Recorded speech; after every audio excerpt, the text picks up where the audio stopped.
In the last 10 to 15 years gynaecological cancers मध्ये cancer सर्व्हिक्सचं प्रमाण खूप कमी झालेलं आहे. अर्ली डायग्नोसिस बद्दल तुमचा काय विचार आहे? कॅन्सर सर्व्हिक्स म्हणजे गर्भाशय मुखाचा कॅन्सर हा नंबर 1 होता. आता तो नंबर 2 ला गेलाय. नंबर 1 स्थान घेतलंय ब्रेस्ट कॅन्सर. लोकांना असं वाटतं की आता 2 वर्ष झाली ना, काही झालं नाही ना, ज्या वेळेस होईल त्यावेळेस आपण बघू. होईल त्यावेळेस बघण्यापेक्षा बेटर आहे झालं त्याचा अगोदरच एकदम लहान असल्यावरच त्याला क्युअर करून टाका.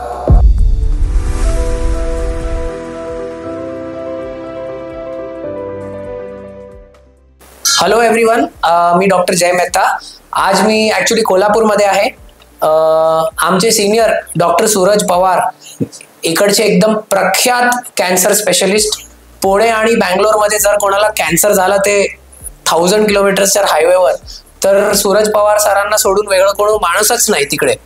एवढ्या मोठ्या टीचिंग इन्स्टिट्यूटमध्ये मी आज इकडे सर्जरीज करण्यासाठी आलो आहे. अँड सर, तुम्हाला भेटून मला खूप जास्त आनंद वाटला. Thank you so much for giving me the opportunity तुमच्या हॉस्पिटलमध्ये ऑपरेशन करण्यासाठी.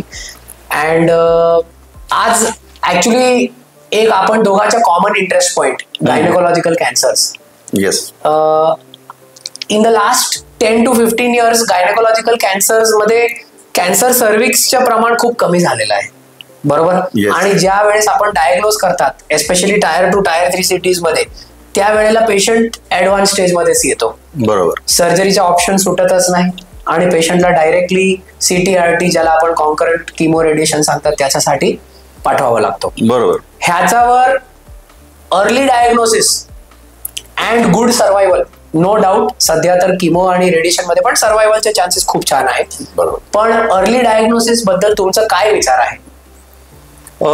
जे तुम्ही म्हटलं ते बरोबर आहे. ती कॅन्सर सर्व्हिक्स म्हणजे गर्भाशय मुखाचा कॅन्सर, त्याचं प्रमाण आता कमी व्हायला लागले. पूर्वी भारतामध्ये स्त्रियांमध्ये कॅन्सर सर्व्हिक्स म्हणजे गर्भाशय मुखाचा कॅन्सर हा नंबर 1 होता. ऍब्सोल्युटली. आता तो नंबर 2 ला गेलाय. नंबर 1 स्थान घेतलंय ब्रेस्ट कॅन्सर. Correct sir. स्तनाचा कॅन्सर. त्याला वेगळी कारणं आहेत. तर त्याचा इन्सिडेन्स कमी झालाय कॅन्सर सर्व्हिक्सचा. प्रॉब्लेम असा आहे की हा शक्यतो ग्रामीण भागातल्या स्त्रियांना होतो, बरोबर. आणि त्याच्यामध्ये HPV infection, human papilloma virus, त्याच्या व्यतिरिक्त आणखीन कारणं आहेत. इन्फेक्शन किंवा हायजीन मध्ये कमतरता असेल, करेक्ट, स्वच्छता कमी, आणि असे बरेच, किंवा खूप लवकर लग्न होऊन मल्टिपल मुलं होणे, जे पूर्वी व्हायचं खेडेगावांमध्ये की अनेक मुलं होणे, आता खूप कमी झालंय. आता कमी झालंय. त्यामुळे कॅन्सर सर्व्हिक्सचं प्रमाण कमी झालंय. पण त्याचा प्रॉब्लेम असा आहे की ते पेशंट आमच्याकडे जेव्हा येतो तोपर्यंत तो ऍडव्हान्स स्टेजमध्ये असतो. ऍब्सोल्युटली. कारण त्याची लक्षणं जी आहेत, आणि ग्रामीण भागातल्या स्त्रिया ते त्याच्या लक्षणांकडे ते इग्नोर करतात. जसं ब्लिडिंग, योनी मार्गातून ब्लिडिंग होणे, किंवा पोटातल्या खालच्या भागामध्ये ब्लिडिंग होणे, करेक्ट, आणि पोट फुगणे वगैरे, करेक्ट. तर हे अंगावर काढतात स्त्रिया. करेक्ट. जोपर्यंत आमच्याकडे येतात तोपर्यंत ते स्टेज वाढलेला असतो, आणि ऑपरेशनच्या टप्प्यात शक्यतो आता येत नाहीत स्त्रिया. करेक्ट. आणि ऑपरेशनचं इंडिकेशन पण आता कमी झालंय. पूर्वी कमी झालंय. सेकंड स्टेज पर्यंत ऑपरेट करायचो आम्ही, बरोबर. आता फर्स्ट स्टेज मध्येच फक्त ऑपरेशनचा रोल आहे, बरोबर. बाकी त्याची ट्रीटमेंट जी आहे हे रेडिएशन थेरपीने ऑपरेशन इतकंच चांगले रिझल्ट मिळतात असं सिद्ध झालंय. त्यामुळे आम्ही आता शक्यतो कॅन्सर सर्व्हिक्ससाठी ऑपरेशनचं खूपच कमी रेट आहे. दुसरं जे आहे गर्भाशयाचा कॅन्सर म्हणजे एंडोमेट्रियम म्हणतो. सर, एक इंटरप्शन. यंग लेडीजला, यंग मुलींना कॅन्सर सर्व्हिक्सच्या वॅक्सिन बद्दल तुमच्या काय टिप्पण्या आहे? आता HPV वॅक्सिनेशन आलेलं आहे, आणि ते सिद्ध झालेले आहे की HPV वॅक्सिन एक्सपोजर म्हणजे शारीरिक संबंध व्हायच्या अगोदरच्या एजमध्ये, करेक्ट, साधारणपणे 9 ते 15 वर्षाच्या एज ग्रुपमध्ये, करेक्ट, ते वॅक्सिन घेतलं तर ऑलमोस्ट 98% चान्स आहे की पुढे गर्भाशय मुखाचा कॅन्सर होणार नाही. बिलकुल. हे खूप मोठं प्रगती झालेलं आहे. असं वॅक्सिन जगामध्ये उपलब्ध झालेलं आहे की कॅन्सरवरती वॅक्सिन असे खूप दुर्मिळ आहेत. तर माझं तर सांगणं आहे की प्रत्येक स्त्रीने या एज ग्रुपमध्ये, मुलीने म्हणजे स्त्री लग्न व्हायच्या अगोदरच त्या एज ग्रुपमध्ये वॅक्सिनेशन घेतलं तर गर्भाशय मुखाचा कॅन्सर हा पूर्णपणे टाळता येऊ शकतो आपल्याला. So this is a big development that has happened, and that is a very important development. हा एक असा वॅक्सिन आहे जे घेऊन तुम्ही चान्सेस 98% कमी करू शकता. That is a very very important thing. हे एक पॉइंट लक्षात ठेवायचं आहे जर ऑडियन्स हे पूर्ण पॉडकास्ट बघणार आहेत तर. बिकॉज जर तुम्ही कॅन्सरला प्रिव्हेंट करू शकणार तर preventive medicine is the best medicine खरं सांगितल्यावर. सर सेकंड आपण 2 कॅन्सर्सच्या बद्दल बोलणार. एक आहे कॅन्सर ऑफ द एंडोमेट्रियम, ज्याची सर्जरीज आम्ही लॅप्रोस्कोपिकली किंवा रोबोटिकली करतात पेशंटच्या इंडिकेशनवर. आणि सेकंड आहे कॅन्सर ऑफ द ओव्हरी. थोडंसं कॅन्सर ओव्हरी मध्ये पण भयंकर ऍडव्हान्समेंट झालेली आहे ट्रीटमेंट्समध्ये. राईट फ्रॉम इम्युनोथेरपी ते हायपॅक, आता तर आम्ही लॅप्रोस्कोपिक हायपॅक करण्याचं ऑलमोस्ट स्टार्टिंग फेजमध्ये आहोत. पण अगोदर कॅन्सर एंडोमेट्रियम आणि नंतर कॅन्सर ओव्हरी, ह्या दोघं कॅन्सरवर तुमचं जे पण काही विचार आहे ते तुम्ही प्लीज आम्हाला सांगा. एंडोमेट्रियम कॅन्सर हा साधारणपणे 50ल्या स्त्रियांमध्ये म्हणजे थोड्याशा ओल्ड स्त्रियांमध्ये होतो. त्याचं पण लक्षण मेन हेच आहे की ब्लिडिंग पर वजानल ब्लिडिंग. ऍक्च्युली एक गोष्ट प्रत्येक ऑडियन्सला लक्षात ठेवावी, पाळी बंद झाली आणि त्याचा नंतर जर तुम्हाला ब्लिडिंग आला, म्हणजे सपोजिंग तुमची पाळी बंद होऊन आता 2 वर्ष निघून गेलेली आहे आणि त्याचा नंतर तुम्हाला स्पॉटिंग सुद्धा आला किंवा ब्लिडिंग आला, तर तसं सिच्युएशन मध्ये तुम्हाला अगोदर टाइमपास केल्याशिवाय डॉक्टरकडे जाणं खूप इम्पॉर्टंट आहे. Because post menopausal bleeding is the first sign of endometrial cancer. आणि मेडिकली आम्ही सांगतात की पोस्ट मेनोपॉझल ब्लिडिंग मध्ये it has to be signified as cancer of the endometrium unless proven otherwise. Okay, जसं सरांनी सांगितलं, हा खूप इम्पॉर्टंट लक्षण आहे, रेकग्नायझेबल लक्षण आहे. म्हणजे असं नाही की कुठलं वेग लक्षण आहे, तुम्हाला पाळी बंद झाली तरी पण ब्लिडिंग होते, इट इज अ वेग सिम्पटम. आणि असं सिम्पटम्स मध्ये प्लीज डॉक्टरांकडे जाऊन घेणं, टेस्ट करून बघणं, अल्ट्रासाऊंड करणं, ही सगळी गोष्ट खूप जास्त इम्पॉर्टंट आहे. अगदी बरोबर. जसं डॉक्टर जय म्हणाले की हे लक्षण आपल्याला निग्लेक्ट करून चालणार नाही.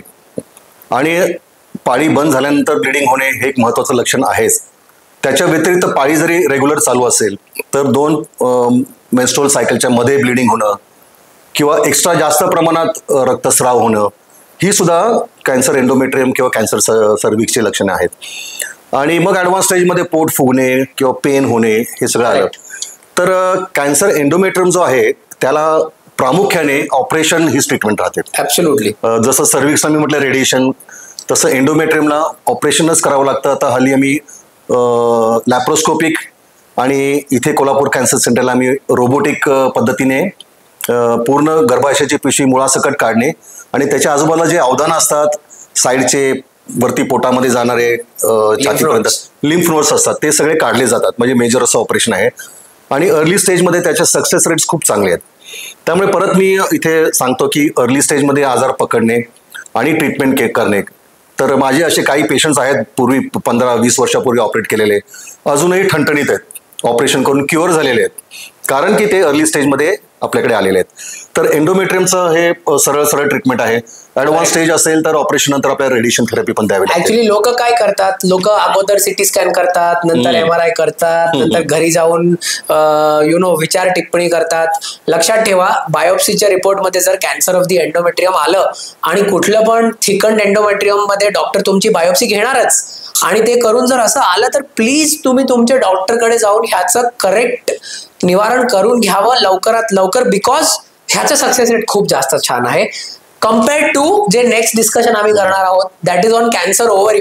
कॅन्सर ओव्हरीचा प्रॉब्लेम हा आहे की नॉर्मली एकदम लेट स्टेज मध्येच पेशंट प्रेझेंट करतात परत, आणि त्यावेळेला ओव्हरी आणि पेरिटोनियम म्हणजे अप्पर ॲब्डोमन मध्ये पण डिसीज पसरलेला असतो.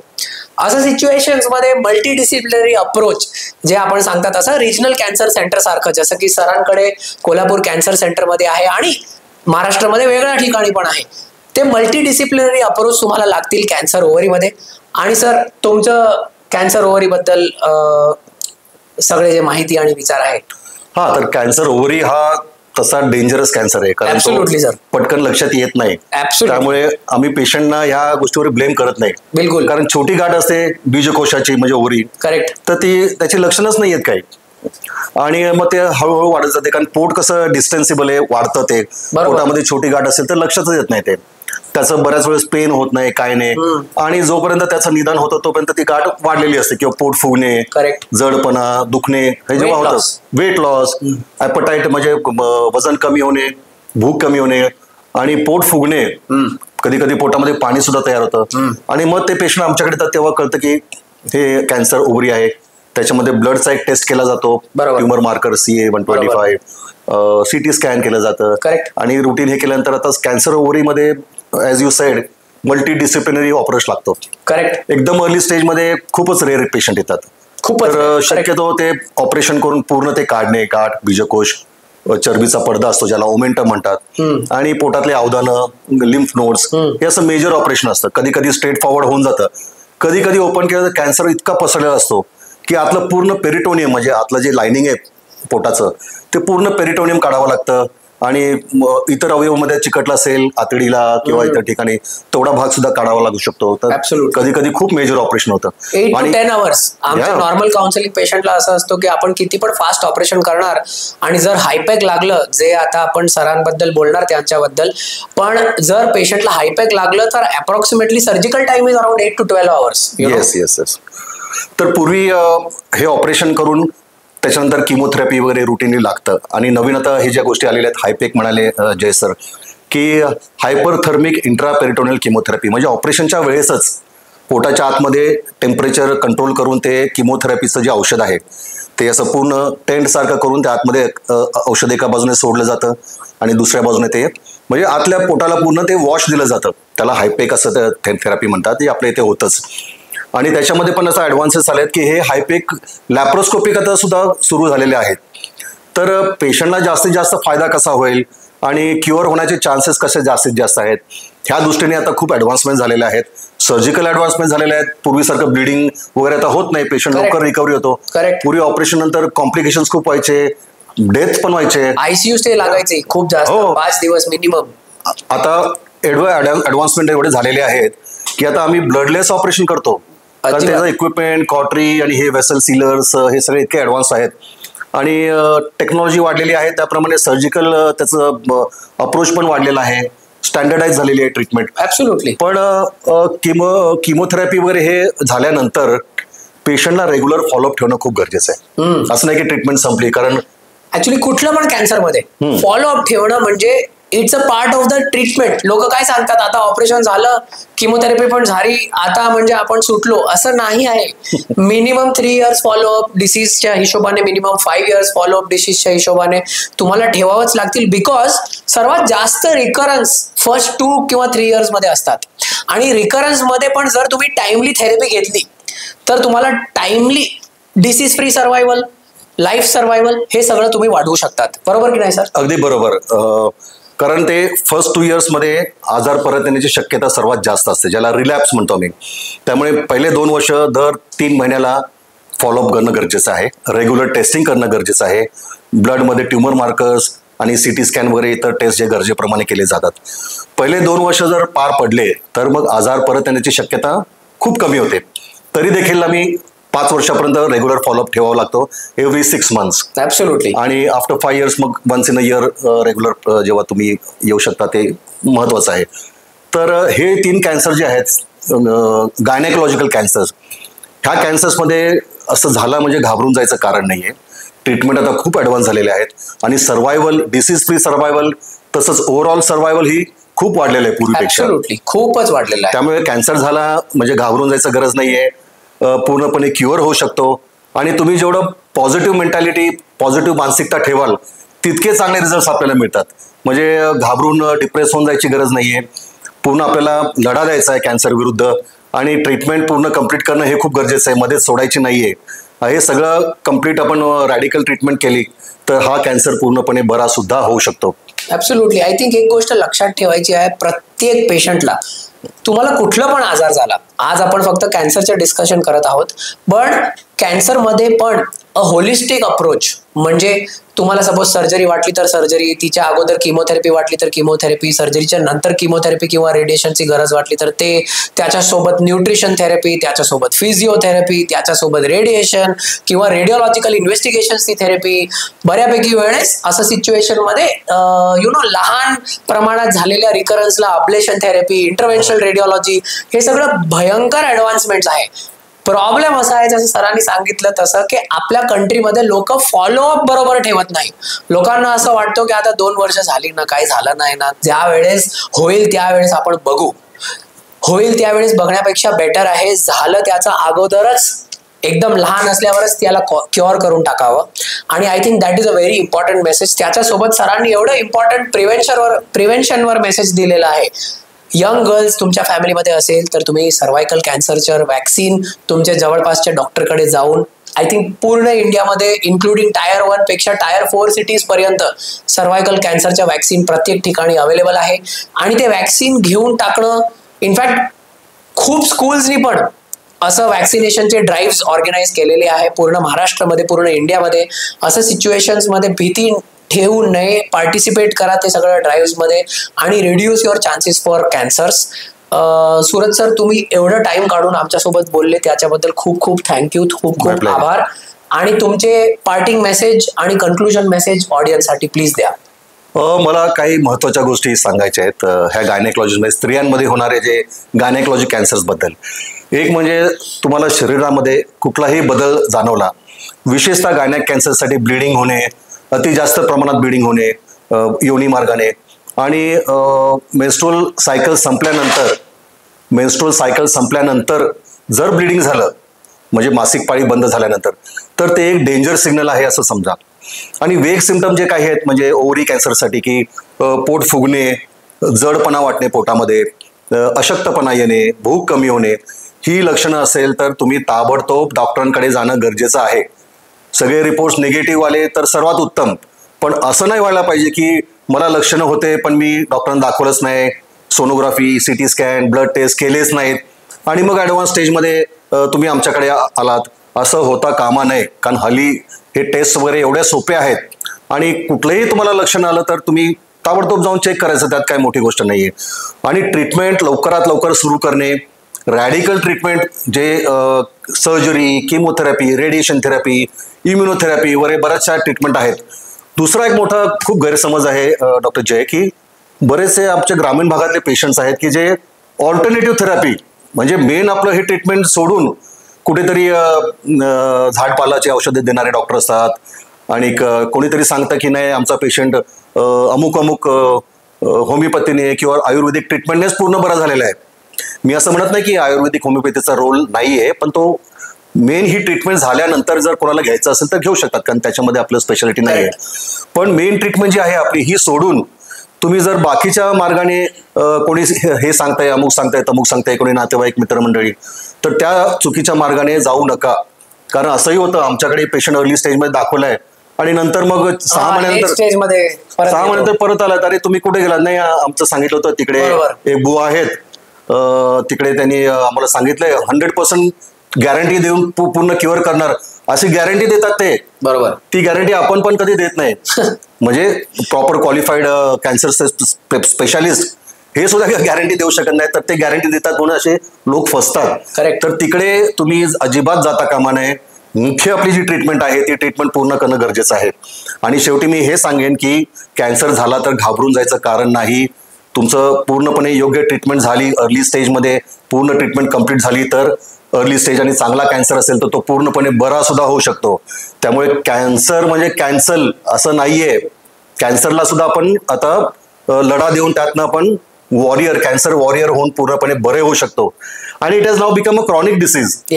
जसं डायबिटीज, ब्लड प्रेशर, जसं औषध घेऊन ते आपल्यावर असतं ते क्रॉनिक डिसीज म्हणतात, तसं आमचा प्रयत्न आहे की आता कॅन्सरला क्रॉनिक डिसीजमध्ये आपण आता लिखायची सुरुवात झालेली आहे की ठीक आहे, कॅन्सर झाला, ट्रीटमेंट मी कंट्रोलमध्ये आहे आणि मी जगतोय, I am fighting against cancer. आणि आमचे कॅन्सर वॉरियर्सचा खूप मोठा ग्रुप आहे. ते दर 21 मेला आपलं फाउंडेशन डे कोल्हापूर कॅन्सर सेंटरला.